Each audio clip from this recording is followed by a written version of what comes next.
She does public installations that bring together experimental modular letters, everyday materials, public spaces, provocative messages, and community engagement called typography. This is one of the many hats worn by our next speaker, designer and design educator. Please welcome Kriti Monga. There's a very strong memory that I carry in my bones everywhere that I go. Ever since I graduated from NID in Ahmedabad 20 years ago, I found myself extremely curious about where I was going as a designer in terms of how I wanted to live my life. And I had a very uncomfortable feeling for many years that I could not find the ideal role models. Don't get me wrong, there were a lot of people with amazing work. I could see what I wanted to do in terms of the craft of design. But where were the women, particularly over 40, especially in India, who lived the kind of life that I wanted to live? Thank you. I didn't have the opportunity to see enough of that. Maybe people weren't talking about it. Maybe they weren't so visible. This was 20 years ago. And it was a very uncomfortable feeling. And that feeling has shaped a lot of ways in which I try to be curious about and model my own life and my own practice. And so I felt that today I want to use this opportunity to explore that a little bit. Instead of just showing you my work, which is on my website, I've spoken about it before, there are various videos. I felt that I want to take this opportunity to explore what are the various aspects that we often don't speak about. You know, I feel like there's this archetype of what a designer must look like, what a designer works like, that we often see in the public arena. And there isn't much conversation, at least, about other aspects that we all deal with. And particularly in the last couple of years, I think a lot of us, I've been hearing a lot of conversations that I've been having about how the world outside of us seems to be going somewhere else. There seems to be a disconnect almost when we come into our work lives, and we don't know, who we are as human beings inside is very different from perhaps from what we are working on. And so what I'm really hoping to do is to share what it means to live a happy, meaningful, wholesome design life. And alongside the coolness, maybe build a case for vulnerability and being as real as comfortably possible. So I'm going to, I love lists and obviously alliterations, clearly. And I do believe that this is a good cheat sheet of things that at least have worked for me as lines of inquiry while working as a designer, to see what are the various aspects that we can think about while we work. So this is, like I said, I'm sort of summarizing or trying to summarize or have a big picture view of my own practice over the last 20 years and then see what I can share about it. So first and foremost, of course, a designer, the role of design is to bring clarity to a complex idea or a set of ideas. My work as a brand strategist and designer is about how clearly I can tell a good story. For example, while working with brands, there's been a deepening over the years of what are the important questions to ask. How can one make design simpler, elegant, easy, joyful? Sometimes, like in designing complex wayfinding systems, for example, maybe design even becomes invisible. Good design means that it's actually not even visible to people. And can design help create meaningful experiences rather than draw attention to itself?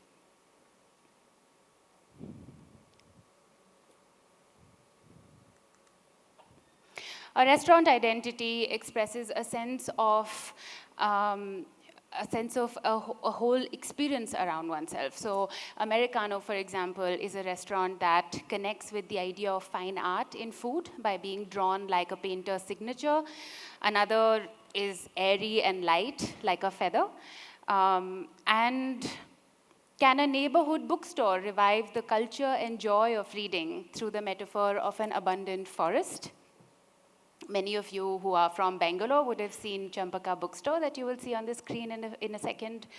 And essentially, this curiosity about what stories can be told together in a moment of respite and lightness, and how can we do that as clearly, as efficiently, and as well as possible.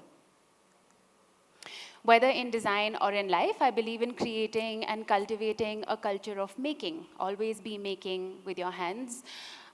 There is no excuse, I feel, for not going deeper into a feeling for the craft of design. And whatever craft means to you in your work, whether it's, for me, it's drawing and lettering and working with type and working with materials, it might be code for you, it might be words for you, but the craft of design, really honing that, really getting deeper and deeper into how to craft something carefully. And good design is elegant and beautiful. A good design practice is hands-on. So even bringing that sense of craft to the way that we craft our own design practice. And this will always, of course, lead to very good results. So being hands-on, in whatever form that it takes for you, is also something that becomes a habit. And so you tend to rely on it or go back to it more confidently, more easily. And somehow I feel like that visceral sense sort of taps into a deeper wisdom. When we are drawing to express something or explain something, we are sharpening a certain intuition.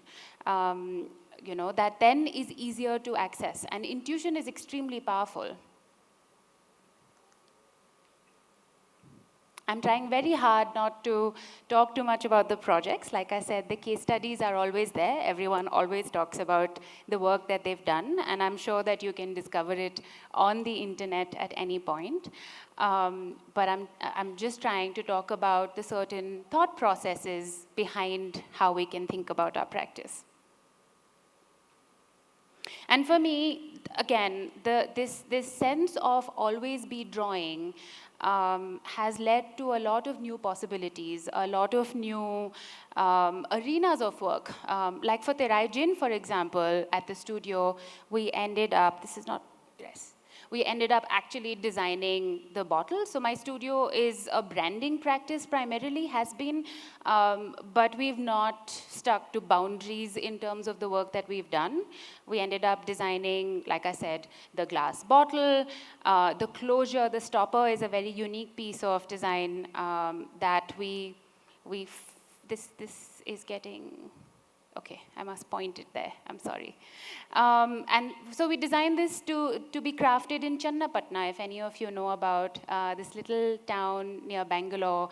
So each of the stoppers is handcrafted in Channapatna and sort of just redesigned as a context for an international gin brand. So this is some of the examples that I try to think about where this idea of constantly be making, to be sitting in the studio and just always drawing to explain or drawing to try things out has led to various new possibilities. And then following that line of curiosity in terms of materials, in terms of, whether it's paper, whether it's any other materials, we're trying to see how we can tell those stories and how far we can take them. So living the creative life, and for me, I use a very useful metaphor has been travel. The way that I have traveled over the past years, I tend to backpack solo with a diary, and I feel like the way that so I don't plan anything before I go. I just sort of let my intuition guide me into various cities and situations. And I travel, I think, to learn from life. I began to travel to try and see if, especially backpacking solo, to try and see what hope there was in life, what my fascination would lead me into. And it was ignited by art, by history, by the poetry of sometimes ordinary things that I would encounter. to stay curious and to stay open and to keep taking notes in this book from life, to draw in museums, to draw in people's homes, I would come back with this richness of experience that I then could also sort of reflect on in my creative life and treat it like that, with the same amount of lightness, with the same amount of openness, to become a dedicated learner of the world, to listen more, speak less, to absorb and try and see what dots get connected there.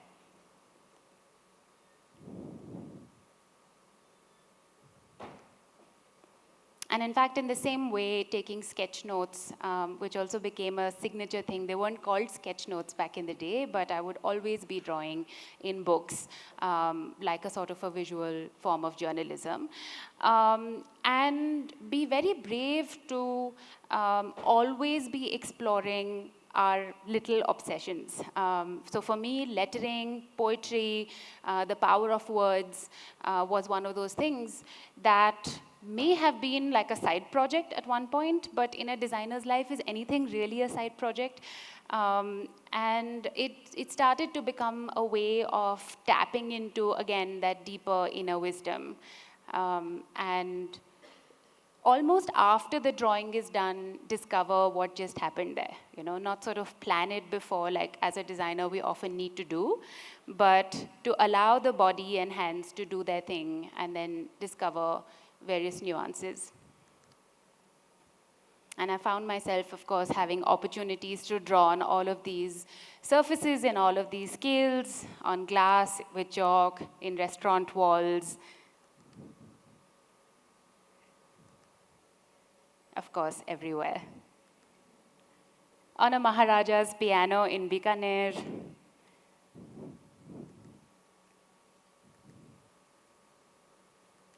And then tell all kinds of stories like that. So my favorite bit of that list is curiosity. And in fact, this is also something that I'm opening up a conversation about later today in one of the unconference sessions. So what is the value of play alongside practice? And I think when we saw the drum circle this morning, we already have a feeling inside of us of what it really does to us, who it makes us. Who cares about sitting at a desk and clicking mouse all day? There is a certain part of our brain, there is a certain part of intuition and insight that is not accessed any other way except by being in a state of constant play. And that sounds childlike and easy, but actually it's the hardest thing as an adult, because curiosity is somehow taught out of us. We are taught to celebrate rationality and hard work, whatever that means, and this sort of very sequential, logical way of working. In fact, the tighter the deadline, the more the stress, the more we find ourselves hunched over a computer and trying to sort of somehow think our way out of that problem. And that's exactly the moment where we need to actually snap out of it, take a walk. I mean, think about when the greatest aha moments have happened in history. They did not happen at a desk, right? They happened in a bath, they happened while asleep, they happened while sitting under a tree. They did not happen at the desk. But somehow, it's an instinct that is very hard for us to tap into. And this is exactly why, just like a muscle, we must exercise it constantly so that we turn to it in a moment when we really need it. So one of the ways in which I cultivate curiosity and playfulness is in teaching. And I feel like it's been of great value in my own life. I've seen the kind of feedback mechanism that it's set up for me as well, to bring that sense of playfulness very, very strongly in the way that I teach. So I create all kinds of assignments and exercises that take people out of the desk, even when teaching something as technical as typography. How can we bring the joy of learning, of working with these exciting things and really happy things back into the classroom? Because otherwise, the technicalities of things can become really, really really intimidating. And so, drawing on the streets with water so that it evaporates. We draw these giant letters onto the streets as a means of practicing calligraphy at the beach, in all sorts of forms. And one of the things, again, that's become quite signature about my workshops and classes is what we call typerventions, which are type interventions. So typervention started out in 2009. A bunch of us young designers wanted to make stuff with our hands. We were tired of sitting at the desk, like I said. And various interests sort of collided there. This interest in modular type, in sort of this almost lo-fi type design method, where materials are almost like pixels. So one of the aspects that we've always stuck to is that the design of the type is as serious as possible. It's as simple and playful, but it's also as serious as possible in terms of its construction. We work with everyday materials in unusual spaces, on the floor, on walls, candles on the floor, etc. And somehow working with your entire body on making these structures just takes you out of your head in a certain manner, and opens you up. And the way that these days are structured, there's a provocation, there are materials, there are teams that are formed on the go, and it's only by the end of the day that one suddenly realizes what has happened in terms of understanding a certain nuance of type or of letter forms and their contexts. So this has happened in typerventions. Workshops have happened in various parts of the world. A lot of them are bits and pieces of a whole phrase that comes together at the end of the day, like creativity is your intelligence. So these are also always materials that are contextual to a certain city or a certain time. And so there are various dimensions of it that become really interesting to explore. Always very fiddly, always very weird. This is rice grains, for example.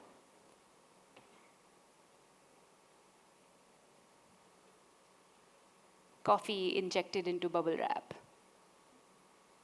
This is one that happened in London a couple of years ago. The greatest thing. This was part of the London Design Festival.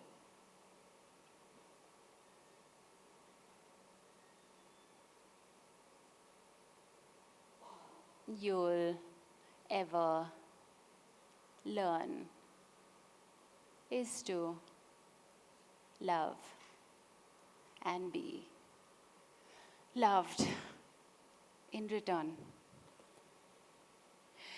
So typerventions, again, like I said before, a lot of this is available online. When you search for them, there are various videos. But if me showing you this and talking about this today can remind you about thinking about a sense of playfulness and making in your work, then that's the message there.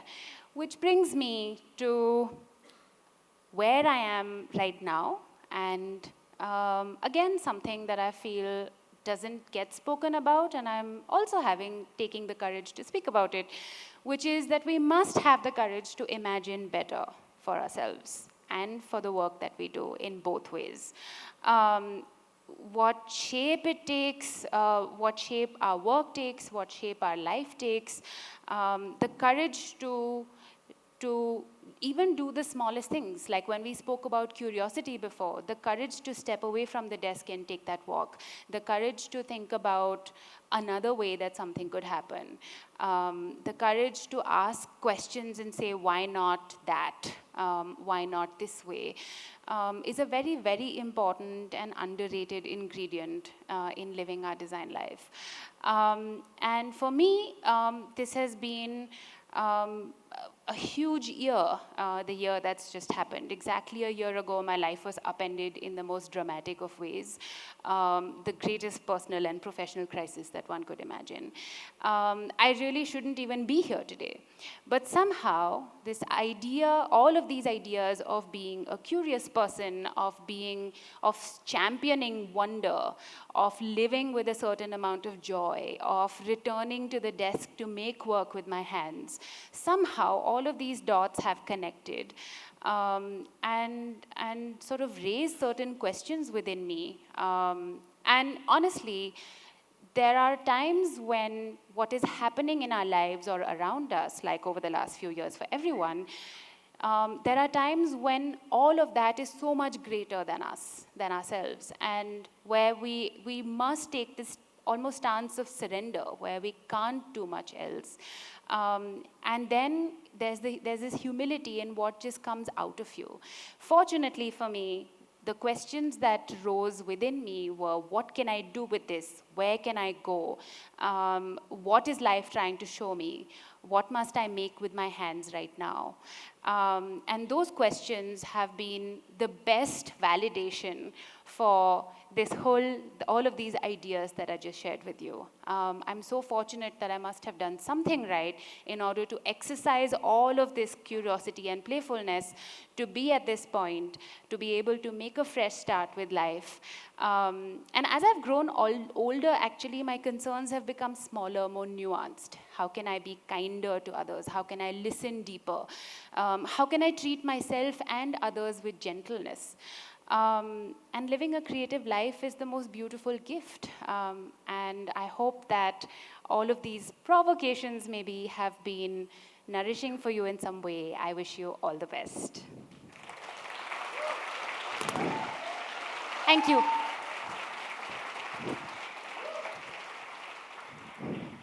He says, have you seen young designers in the 2020s take a different route than the one you've taken to hone their craft outside of work? Does it happen more or less these days? Where designers have taken a different route? Yeah. Apart from? You said working with your hands, I presume, and doing real things with real hands. Has it happened more and more? Yes and no. I have seen various examples of, I think, again, the pandemic and the stresses that it placed on everyone had all kinds of reactions. I saw people fall off the grid, but I also saw more than that number. A lot of people finally own what they really wanted to make and what they really wanted to do. And I would like to believe that there's, again, a deeper inner voice that one chooses to tune into or tune out of, and that makes all the difference. So, yeah. So one of the criticisms from the older generation of designers, like Jayesh, Shiva, and me, the boomer generation, is that young people don't draw with their hands anymore. They don't type with their hands anymore. Everything is all digital, digital, digital. I think this question is in the context of that. Is it too much digital and not enough physical manipulation of objects and type and paper and pencil? I try not to preach about this, but at the same time, I insist that... You feel angst about it, though. That's important. I don't feel angst about many things. Okay. But I do have a stack of paper and pencils on every desk at the studio, and I insist that anything that is being explained to me is drawn and explained to me. So, and I feel that that is a personal practice that must be cultivated. There is no other option. Whatever you do digitally, whatever work that you do, all of that is there. But in terms of, and it's not got anything to do with whether you think you're a skilled artist or you draw very well or not. It's about tapping into, like we said, there's research on this. There's a completely different part of your brain where insight lives. And insight is when disconnected dots come together in unexpected ways. If you want that to happen, you have to work with your hands. There's no other way. You have to short circuit your brain's belief that it can just think itself out of everything. And Kriti, you are heading an unconference segment later in the day today. Are you going to make people draw in that segment? Can they talk to you, or do they have to communicate to you via drawing? I hope so. I think we should make that mandatory. Make that mandatory? You're scaring them. All right. They won't come. There are lots of very talented drawers here and artists here. Don't worry. And even if you can't draw, you can still attend the workshop and you can wing it. Okay, Kriti Monga, thank you very much. Thank you. Thank you.